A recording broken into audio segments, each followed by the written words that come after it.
구약 성경 민수기 9장 15절에서 23절까지 말씀 같은 목소리로 읽도록 합니다. 성막을 세운 날에 구름이 성막 곧 증거의 성막을 덮었고 저녁이 되면 성막 위에 불 모양 같은 것이 나타나서 아침까지 이르렀으되 항상 그러하여 낮에는 구름이 그것을 덮었고 밤이면 불 모양이 있었는데 구름이 성막에서 떠오르는 때에는 이스라엘 자손이 곧 행진하였고 구름이 머무는 곳에 이스라엘 자손이 진을 쳤으니 이스라엘 자손이 여호와의 명령을 따라 행진하였고 여호와의 명령을 따라 진을 쳤으며 구름이 성막 위에 머무는 동안에는 그들이 진영 위에 머물렀고 구름이 성막 위에 머무는 날이 오래일 때에는 이스라엘 자손이 여호와의 명령을 지켜 행진하지 아니하였으며 혹시 구름이 성막 위에 머무는 날이 적을 때에도 그들이 다만 여호와의 명령을 따라 진영에 머물고 여호와의 명령을 따라 행진하였으며 혹시 구름이 저녁부터 아침까지 있다가 아침에 그 구름이 떠오를 때에는 그들이 행진하였고 구름이 밤낮 있다가 떠오르면 곧 행진하였으며 이틀이든지 한 달이든지 1년이든지 구름이 성막 위에 머물러 있을 동안에는 이스라엘 자손이 진영에 머물고 행진하지 아니하다가 떠오르면 행진하였으니 곧 그들이 여호와의 명령을 따라 진을 치며 여호와의 명령을 따라 행진하고 또 모세를 통하여 이르신 여호와의 명령을 따라 여호와의 직임을 지켰더라. 아멘. 민수기 9장입니다. 15절에서 23절 말씀. 약속의 땅으로 가는 법. 약속의 땅으로 가는 법. 이란 말씀의 제목입니다. 하나님은 신실하신 분이십니다. 하나님은 신실하신 분이십니다. 하나님이 신실하시다라는 것은 약속을 충실하게 이루어가시는 분이란 의미죠. 그리고 하나님은 믿을 만한 분이라는 말씀입니다. 삶이 참 피곤하고 힘든 것은 믿을 만한 대상이 없고 기댈 만한 언덕이 없을 때 삶이 참 곤고해집니다. 그런데 하나님은 믿을 만한 분이시다. 또 우리가 피할 피난처시다라는 것이 얼마나 우리에게 감사한 사건인지 모르겠습니다. 그래서 하나님께서는 그 약속하신 것을 기억하십니다. 우리는 간혹 그토록 간절하게 구하고 부르짖었던 기도 제목조차도 망각하고 잊어버리는 경우들이 많아요. 하지만 하나님께서는 지극히 작고 사소한 약속 하나까지도 반드시 기억하십니다. 그래서 하나님이 때가 되어서 그 일을 이루어 가시는 하나님이시다라는 것이죠. 오늘 본문의 말씀도 그것을 말씀하고 있습니다. 오늘 이야기는 이제 출애굽을 한 이스라엘 사람들이 광야에서 본격적인 행진을 시작하였다라는 것을 이야기를 하고 있습니다. 왜 이들이 수많은 사람들이 광야 한복판에 있을까요? 하나님께서 그들에게 약속을 이루셨기 때문인 것입니다. 원래 이들은 얼마 전까지 어디에 있었는가 하면은 애굽 땅 안에 있었습니다. 애굽의 그 파라오, 애굽의 왕이죠. 파라오가 지배하고 통치하는 처소입니다. 이들이 아주 오래 전에 요셉이라고 하는 아주 훌륭한 한 사람을 통해서 기근을 면하고 어려움 속에서 구원을 받게 돼요. 그리고 그 구원이 애굽만이 아니라 그 근처 모든 사람들의 생명을 살리게 됩니다. 그런데 그 요셉의 친족들, 요셉의 가족들이 바로 이스라엘인 것이죠. 맨 처음엔 70명이라는 적은 인원이 그 땅에 들어갔습니다. 그런데 그곳에서 이들은 하나의 거대한 국가를 이루기에 부족함이 없는 수로 성장을 하게 됩니다. 왜 그런가 하면 하나님께서 원래 그들의 조상이었던 아브라함에게 약속하신 것이 있기 때문이에요. 말씀하시기를 내가 너와 너의 자손을 통해서 하늘의 별처럼 바닷가의 모래알처럼 많게 할 것이고 그들을 통하여 큰 나라를 이룰 것이다. 큰 나라라는 것은 특정 나라를 이야기하는 거예요. 바로 하나님의 나라를 이루어가겠다라고 말씀하신 것입니다. 그래서 그들이 이제 큰 나라를 이루기에 부족함이 없는 큰 수로 성장하게 됩니다. 그런데 문제가 생겨났습니다. 요셉을 알지 못하는 새로운 왕조가 애굽에 일어나게 됩니다. 그러고 나서 이스라엘 백성들을 대하는 시선이 태도가 달라지게 된 것입니다. 과거에는 그들이 국가의 손님으로 왔지만 지금은 이제 그들은 국가를 위협하는 그런 적대 세력으로 취급되게 된 것입니다. 그래서 그들은 하루아침에 일제 졸지에 애굽 전체의 노예가 되었던 것입니다. 그 기간이 언제였는가 하면 400년이 넘는 시간이었던 것입니다. 그들이 그래서 많은 고통과 압제 속에서 아마 꿈을 꿨을 거예요. 우리가 언제쯤이면 이 무거운 어깨의 짐을 내려놓고 우리 목에 씌워져 있는 이 멍에를 언제 벗을 것인가 고민했겠죠. 하지만 과연 그 꿈 같은 날이 올까 아마 의아했을 것입니다. 왜냐하면 그들이 바라보고 생각하는 것은 참 아름답지만 그런데 그것보다 애굽이 가지고 있는 강력한 힘, 애굽이 가지고 있는 강력한 권세는 우리가 상상하는 것보다 더 거대했기 때문인 것입니다. 그래서 바람은 있지만 소망은 있지만 아마 그것은 이루어지기 어려울 것이다. 안 이루어질 것이다. 라는 절망이 그들 모두를 사로잡고 있었던 것입니다. 근데 중요한 것은요. 현실은 그러하지만 하나님께서 기억하고 있다는 것, 이것이 중요한 것입니다. 하나님께서 그들에게 찾아오셨습니다. 그리고 그 꿈 같은 구원을 이뤄내신 것입니다. 그리고 그들을 어디로 데려가시느냐? 하나님께서 원래 약속하셨던 약속의 땅, 말하자면 가나안 땅으로 이끌어 가시는 것입니다. 그래서 그들이 얼마 전에 애굽에서 노예 생활하다가 이제 구원을 받고 광야 한가운데 서 있는 거예요. 그리고 광야 한가운데서 약속의 땅을 향해 걸어가고 있는 것입니다. 하나님께서 얼마나 신실하신 하나님이신지를 말씀하고 있고 보여주고 있는 것입니다. 하나님은 이 땅에 아주 오래전에 선지자 통해 말씀하신 것처럼 예수 그리스도를 보내셨습니다. 예수님을 통해서 사탄에게 빼앗겼던 왕권을 다시 되찾으셨습니다. 그리고 그 하나님 나라를 이 땅에 시작하시고 이루어 가시는 하나님이신 것입니다. 그리고 우리와 더불어서 그 하나님 나라 같이 이루어가자라고 말씀하고 계시고 초청을 하고 계신 것입니다. 그래서 광야 한가운데 서 있는 이스라엘 사람들이나 하나님 나라가 이미 시작되었지만 완성되지 않은 그 중간에 있는 우리들이나 똑같은 입장, 똑같은 위치에 있는 그런 사람들이다라는 것입니다. 그들의 삶, 그들의 모습은 오늘 우리들이 어떻게 약속의 땅으로 가야 할 것인지, 어떻게 여기서 하나님 약속을 이루어갈 것인지를 보여주고 있는 중요한 모범이 되기도 한 것입니다. 오늘 말씀을 통해서 우리가 이루어야 할 일들을 잘 이루고 성취해야 될 것들을 잘 성취할 수 있게 되기를 주의 이름으로 축복합니다. 이스라엘 백성들이 가나안 땅에 가서 이루어야 하는 하나님 나라가 있듯이 역시 우리도 이미 시작되었지만 완성될 그 하나님 나라를 바라보고 있습니다. 문제는 어떻게 그 나라를 여기서부터 시작하고 또 완성할 것이냐, 이것이 중요한 문제가 되는 것이죠. 어떻게 해야 될까요? 여러분, 우리 삶 속에서 계획하는 바가 있고 목적하는 바가 있어요.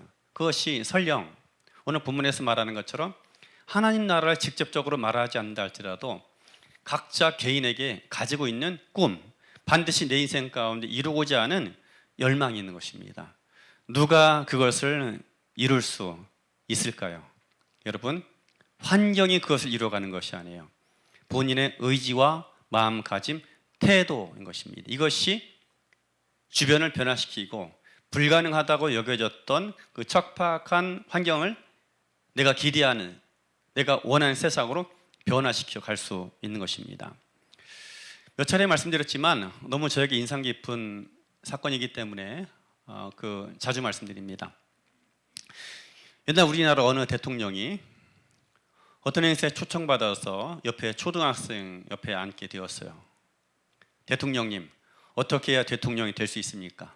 당신은 어떻게 해서 대통령이 되느냐 물어본 거죠. 그분이 이렇게 말씀하셨어요. 대통령이 되어서 할 일을 지금부터 열심히 해야 된다고. 그러면 대통령이 될 수 있다. 이런 일이 있는 거예요. 너가 대통령이 설령 되지 못한다 할지라도 너가 대통령을 통해서 대통령이 되어서 이루고자 하는 그 일을 너의 삶 속에서도 이룰 수 있다는 것입니다. 그것이 진정한 리더인 것이죠. 내가 기대하는 그 자리가 있고 얻고자 하는 것이 있습니다. 그러나 그 자리에 비록 도착하지 못한다 할지라도, 그것을 얻지 못한다 할지라도 그 자리에 가서 할 수 있는 일들을 이루고 살아가는 것이 여러분 진정한 인생이요, 진정한 삶인 것이죠. 하나님 나라도 마찬가지입니다. 하나님 나라는 통치의 나라인 거예요. 통치. 하나님 나라는 어떤 국정 안에 들어가는 건 이야기하는 것이 아니라 하나님의 통치와 하나님의 다스림이 내 삶 속에 이루어지는 것을 이야기하는 것입니다. 그러니까는 하나님께서 이뤄가실 것들을, 하나님 행하실 것들을 여기서부터 이뤄가는 것, 그것이 바로 하나님의 나라라는 거예요. 그러면 어떻게 되느냐? 지금 여기 나의 삶의 자리에서 내가 마땅히 해야 될 일을 하면서 그 길을 걸어가야 한다라고 말씀하고 있는 것입니다. 그 길을 잘 걸어가는 사람이 목적지에 가서도 해야 될 일을 잘 감당하는 그런 삶이 될 수 있는 것입니다. 그래서 걸어가는 길이 중요한 거예요. 어떻게 그 길을 걸어가느냐가 내가 그 땅에 가서 아니면 하나님의 때가 되어서 어떻게 그 일을 이룰지가 결정이 되는 것입니다. 광야길에서 그들이 여러분 온전하게 하나님의 사람으로 살지 못하면 그들은 가나안 땅에 들어가서도 하나님의 사람으로 살아가지 못하는 거예요. 그래서 그 길 어떻게 서 있고 어떻게 걸어가는지가 매우 중요한 것입니다. 오늘 우리의 삶도 그런 의미에서 매우 중요하고 의미 있는 그런 날이 되기도 하는 것입니다.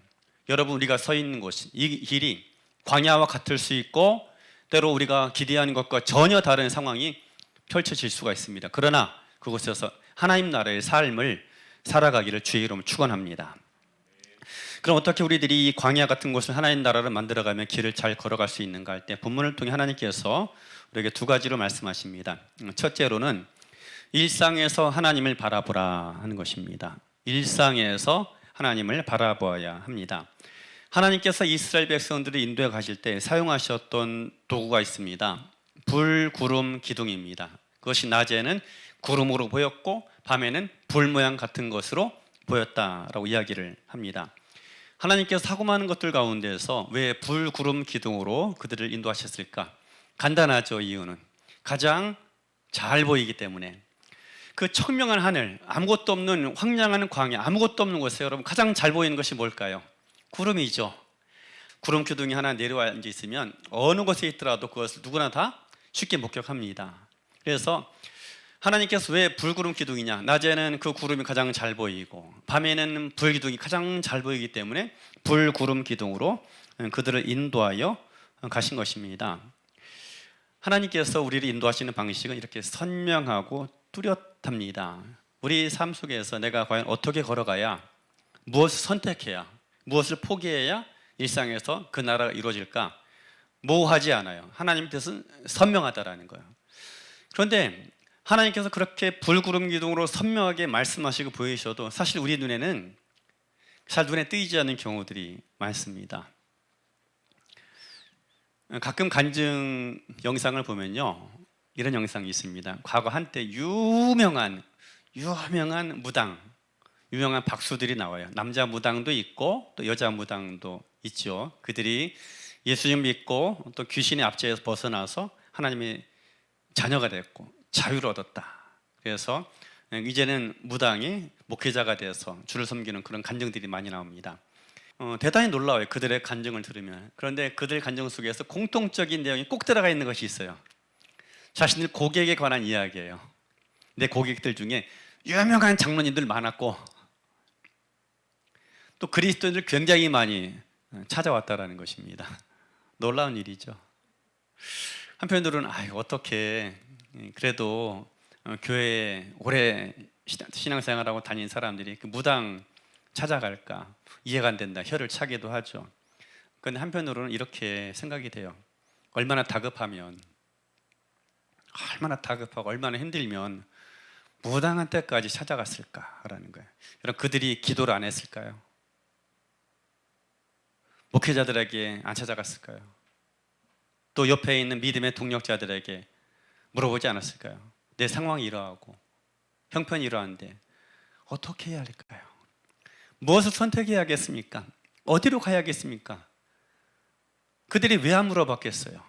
답을 찾아도 찾을 길이 없고 구해도 얻지 못하고 그런 상황이 됐기 때문에 결국에 그 무속인들을 찾아가는 거예요. 야, 거기 가면은 너 말고도 유명한 그 신앙인들 많이 찾아갔어. 그러니까는 부담 갖지 말고 때에 따라 그런 거 도움 받아도 괜찮아. 찾아가는 거죠. 한편으로 매우 안타깝습니다. 왜 그럴까요? 그들의 입장도 충분히 이해하지만 하나님은 분명히 광야에서 가장 잘 보이는 구름, 잘 보이는 불기둥으로 그들을 인도하셨습니다. 그 하나님은 지금과 그때 똑같아요. 하나님 영원하세요. 지금도 하나님께서 불구름 기둥으로 날마다 우리를 내비게이션처럼 인도하시는 건 아니죠. 그러나 여러분, 누구라도 알 수 있고 하나님의 사람이라면 누구라도 선명하게 알 수 있도록 하나님 뜻은 선명합니다. 감추어져 있지 않고 분명히 자신의 뜻을 나타내시는 하나님이라는 거예요. 물론 하나님께서 어떤 특별한 상황 속에 특별한 사람에게 오래도록 그 뜻을 감추시는 경우는 있어요. 그러나 하나님은 반드시 자신의 뜻과 인도함을 나타내시는 하나님이라는 거예요. 그런데 왜 그 선명하게 분명하게 부인할 수 없는 하나님의 인도하시는 보면서도 우리가 왜 그것을 깨닫지 못할까요? 중요한 이유가 있습니다. 일상에서 하나님을 바라보지 않기 때문인 거예요. 여러분, 내 삶 가운데서 일상의 삶에서 하나님을 인정해야 합니다. 하나님이 인정하고 그분을 찾아야 되는 것이고 그분 앞에 멈춰 설 수 있어야 되는 것입니다.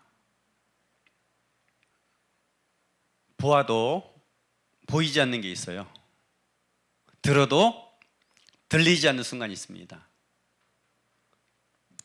보아도 보이지 않고 들어도 들리지 않는 순간이 있어요. 말하자면 우리의 눈이 마비되고 귀가 마비되는 것이죠. 분명히 저게 하나님 불구름 기둥이 선명하게 인도해 가는데 보이지 않는 거예요.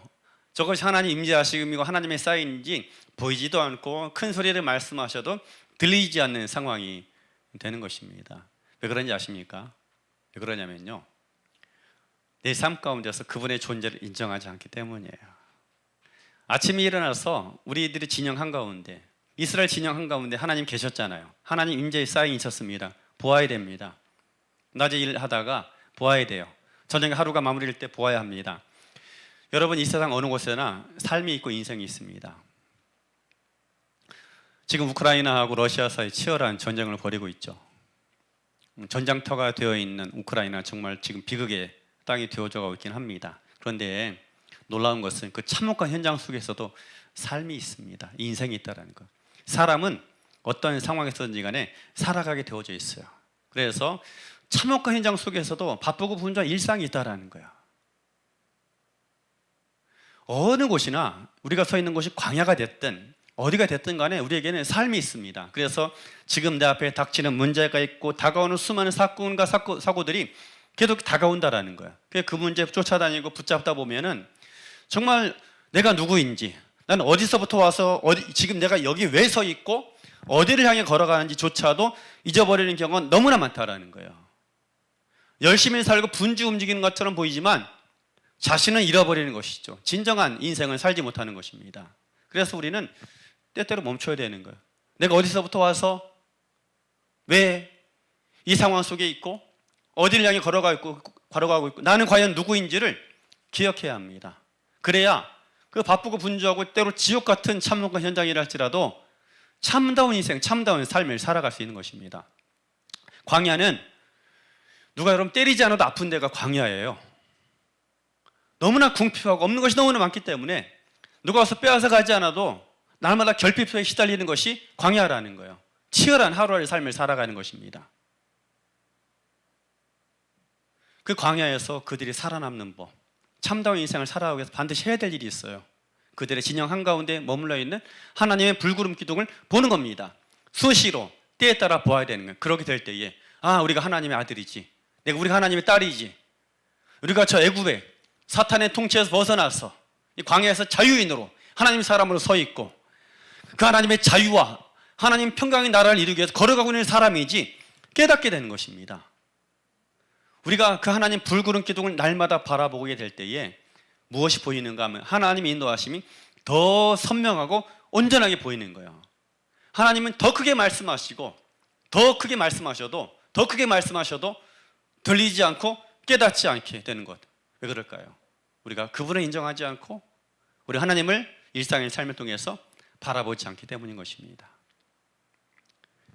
하나님은 우리가 여러분 하나님 앞에 서기 원해요.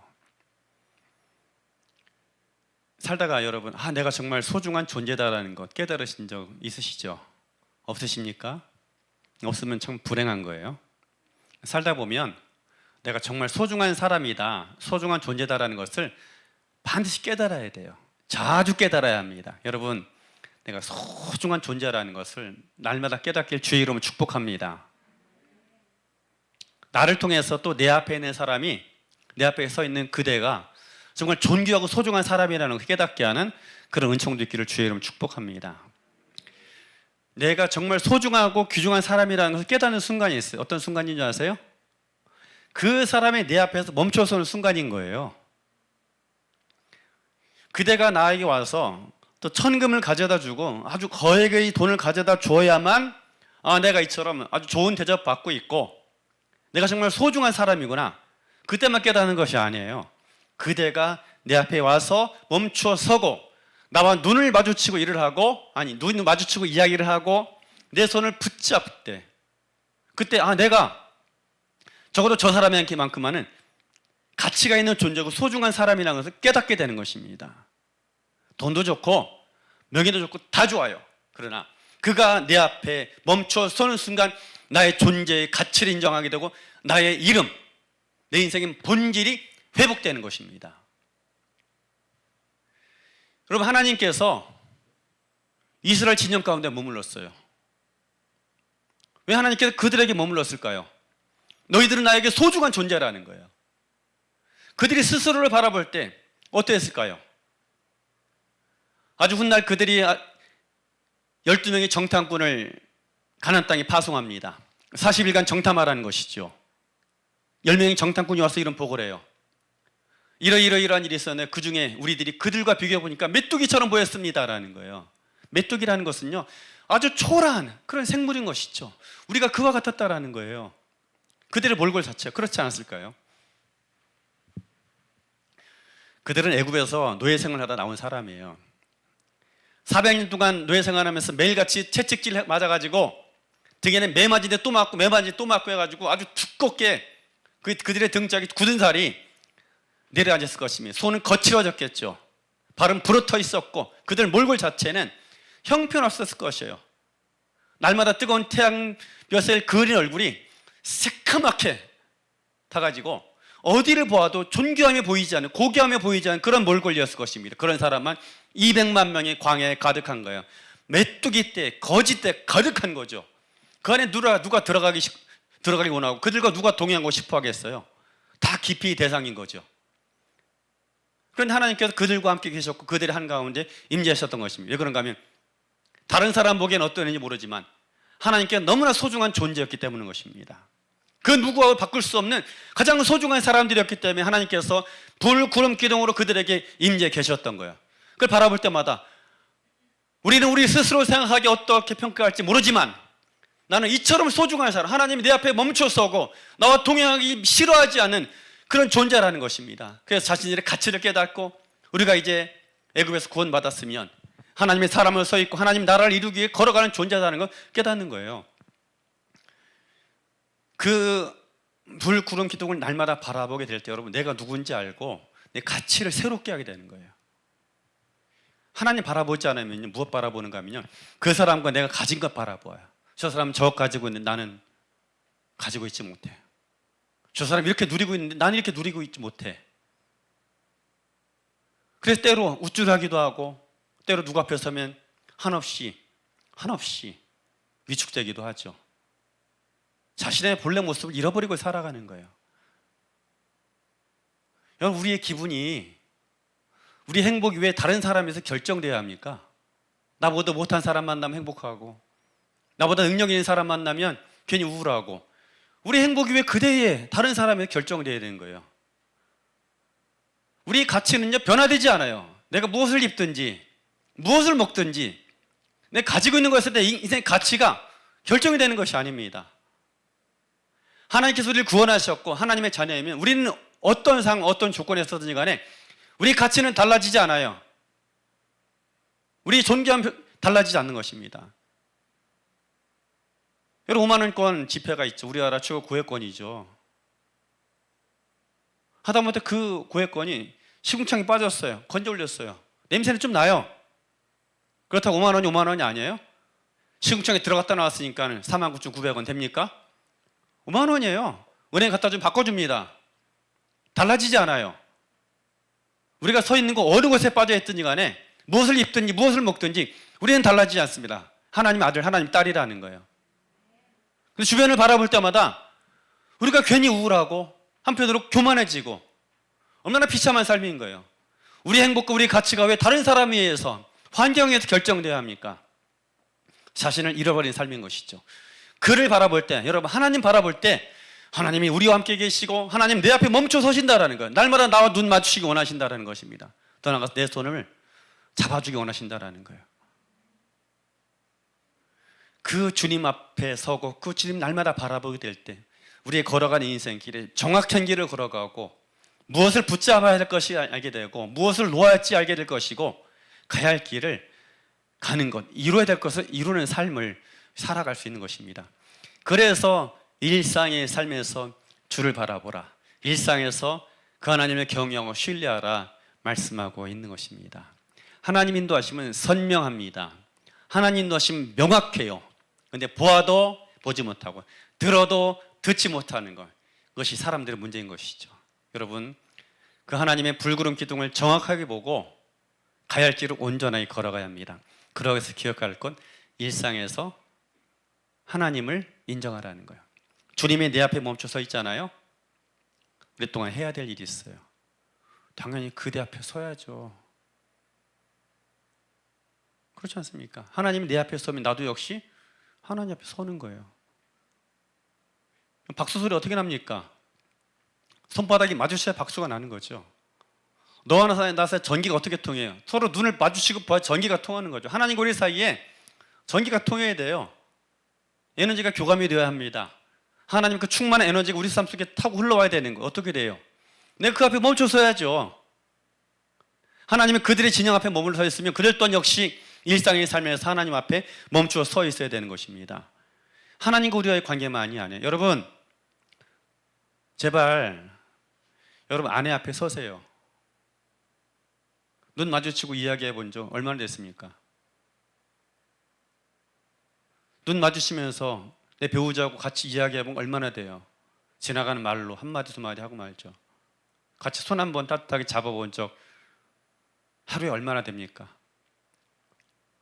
과거에 1960년대만 하더라도 우리나라에 문맹자 많았잖아요. 6.25 전쟁 끝나고 또 모든 기관실이 초토화되고 황폐화되고, 그래서 뿐만 아니라 학교를 간다라는 건 정말 환경이 좋고 받쳐주지 않으면 학교에 못 가요. 그러다 보니까 문맹률이 엄청나게 높았어요. 군대에 사람 징집회가 써야 되는데 그 당시는 이제 사람도 부족하니까 문맹자가 내가 뭐가 됐든 간에 일정 나이만 되면 군대 다 끌려갔어요. 그러니까는 군대 가서 글씨 못 쓰는 사람 굉장히 많았습니다. 그래서 그들을 가르치기 위해 국민교육대라 가지고 선생님들 투입해가지고 글을 가르치는 그런 프로그램도 운영했어요. 어느 날 아내한테 편지가 왔습니다. 편지가 왔는데 보니까 손바닥, 큰 종이에 손바닥을 딱 올려놓고 손가락 모양 따라 그린 그림인 거죠. 그런 그림 그리잖아요. 그 밑에 뭐라고 알 수 없는 글씨 한 문장이 써 있는 거예요. 그 아내도 글을 모르니까 누군가 돈 받아가지고 어렵게 삐뚤삐뚤 썼죠.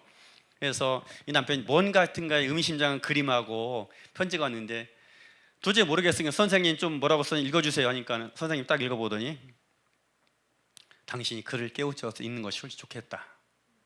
이 사람이 이 편지를 읽어야 되겠다라는 열념으로 열심히 공부했어요. 어느 날 띄엄띄엄이라도 글씨를 읽을 수준이 돼가지고 이제 편지를 딱 펼쳐 읽었습니다. 오열을 하고 울었어요. 왜 그렇습니까? 저의 손이어요. 만져주세요. 내가 손바닥 여기에 대고 그림 그렸으니까 당신 손바닥 올려놓고 나를 좀 만져달라는 것입니다. 여러분, 하나님 말씀 뭘까요? 나의 손이어요. 만져주세요. 이거 아닐까요? 그리스도께서 우리에게 오셨습니다. 우리 함께 있기 원해요. 나의 손이다. 못 박힌 손. 부활하셨지만, 살아나셨지만 그 손의 못자국은 지워지지 않았습니다. 옆구리 창자국 지워지지 않았어요.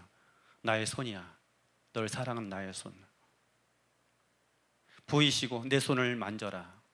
내 손을 만져달라 말씀하지 않으십니까? 주님께서 우리에게 다가오십니다. 우리가 일상을 살면서 그분을 인정한 그분을 바라봐야 되는 거예요. 집에서 아내하고 남편이 좀 그런 시간을 많이 가져야 돼요. 멀리 떨어져 있는 분이 있죠. 그러면 부모와 자녀와의 관계 속에서 그렇게 서로 눈과 눈을 마주치면서 이야기하셔야 됩니다. 그래야 내가 저 사람한테 소중한 존재고 저 사람 나에게 소중한 존재예요. 그 사람의 삶 가운데 일어나는 사인 하나하나 놓치지 않는 것입니다. 알게 모르게 가장 가까운 사이가 남남이 되는 경우가 있죠. 말이 안 통해요. 한국말 하고 있는데 말을 하는데 그 말이 내 말이 안 들리고 그 삶 속에 새로운 변화가 나타나고 또 심지어 그가 망가져가는데도 망가져가는 것이 내 눈에 보이지 않아요. 매일같이 위험 징후와 위험 사인이 부부간에 매일같이 경보가 울리는데도 부모와 자녀의 관계에 매일같이 위험 경보가 울리는데도 보이지 않고 들리지 않아요. 왜 그럴까요? 서로 멈춰서 바라보지 않기 때문에, 서로 손을 맞잡지 않기 때문에 들리지 않고 보이지 않는 것입니다. 하나님과 우리와의 관계 가운데 하나님께서 찾아오셨잖아요.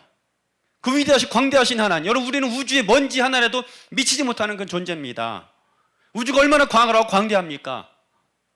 그런데 우리에게 찾아오셔서 너는 나에게 소중한 존재라는 것, 우리와 눈을 마주치고 우리가 같이 이야기 원하고 우리 심장의 고동소리를 듣기 원하신 하나님이신 것입니다.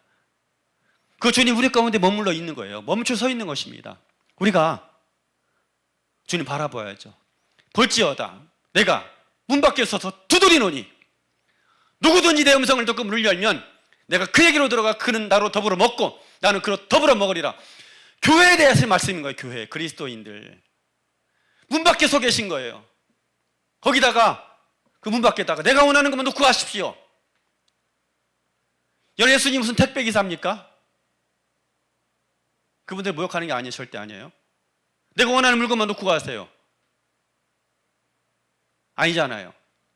두드리면 문 열어놓고 오십시오. 예수님 우리 안에 들어오셔. 너무 좁대요 여러분.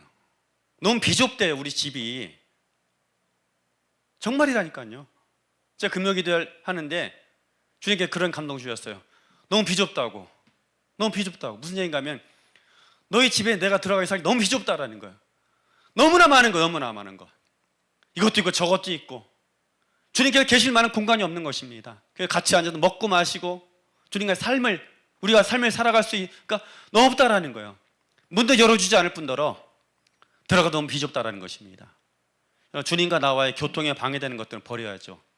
여러분 가구의 목적이 뭔지 아십니까? 가구의 목적이 뭡니까? 옛날에 호구조사 집에 텔레비전이 저기 있어요. 냉장고에는 저기 있습니다. 그러려고 있는 거 아니잖아요.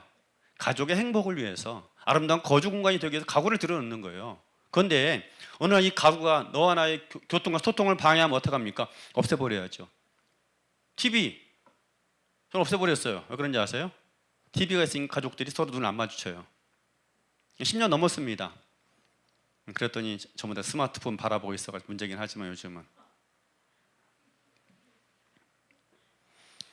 여러분 하나님과 우리와의 관계 소통에 방해가 되는 것들은 치워야 합니다. 내 삶 가운데. 그리고 가정에서도 그대와 나 사이 소통에 방해가 되는 것들은 버려야 돼요.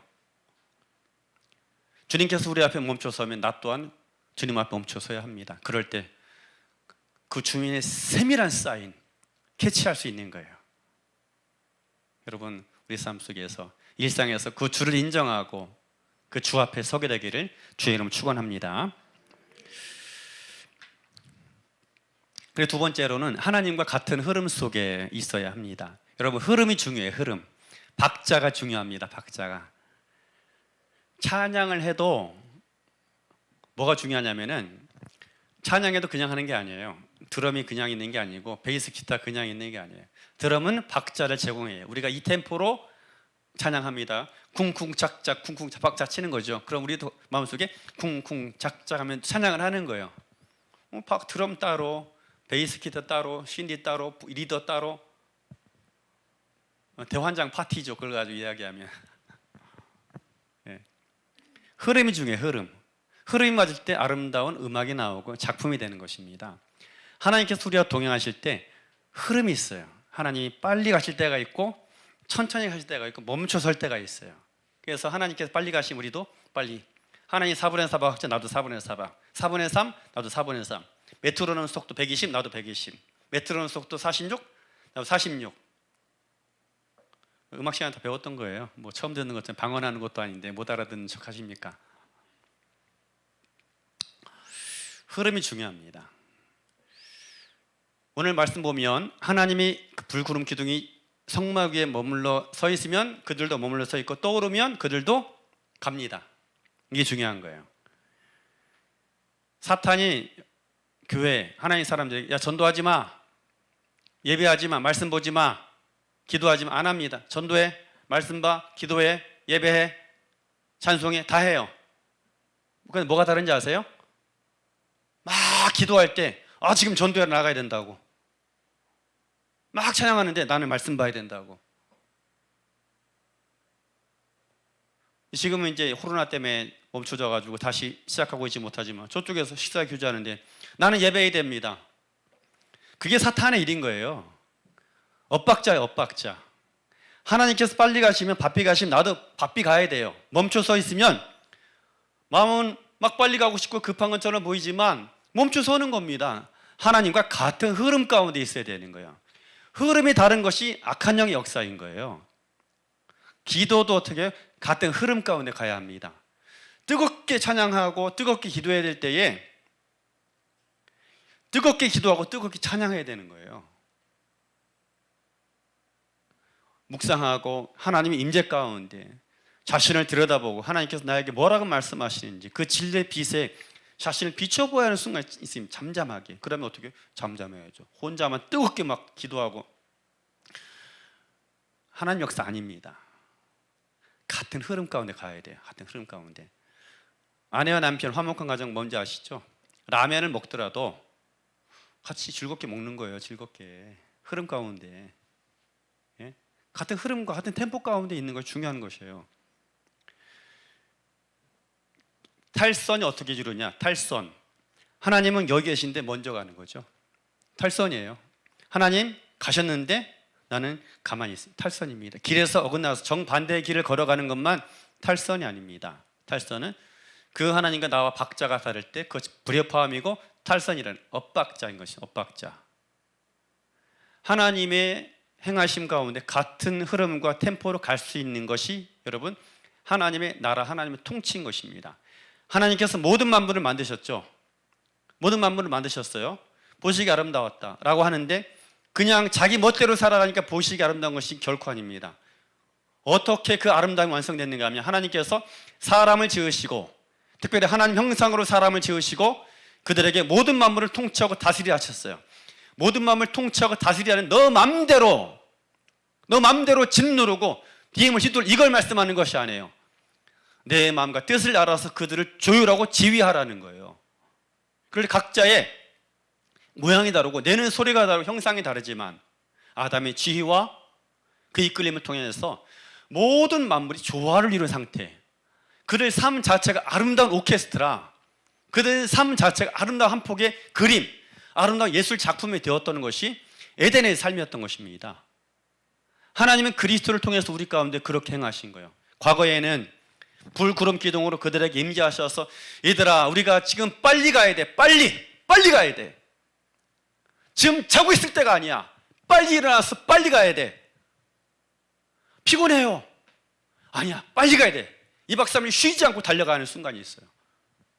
한편으로는 얘들아 머물러야 된다. 아니 부지런히 일해야죠. 아니 저 자도 돼. 괜찮아, 더 자. 괜찮아, 더 자.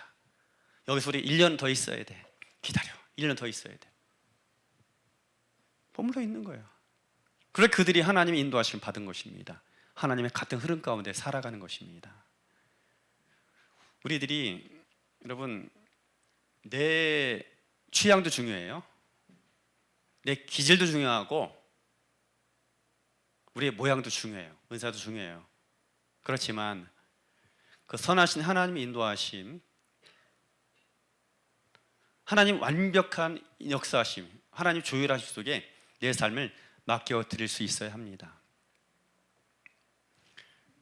수영을 잘하는 사람은 물살을 탑니다. 그러나 저같이 수영 못하는 사람은 물살을 끌고 가요. 굉장히 힘들죠.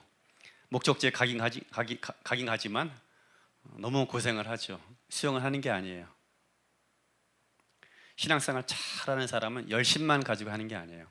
하나님의 흐름을 타고 갑니다. 하나님의 강하게 부드럽게 역사하신 나도 부드럽게, 하나님이 싫어하시면 쉬고 달려가자 하면 달려가고, 그것을 아는 자가 신앙생활 정말 잘하는 사람들, 열매 맺을 때 열매 맺는 그런 삶을 살아가게 되는 것입니다.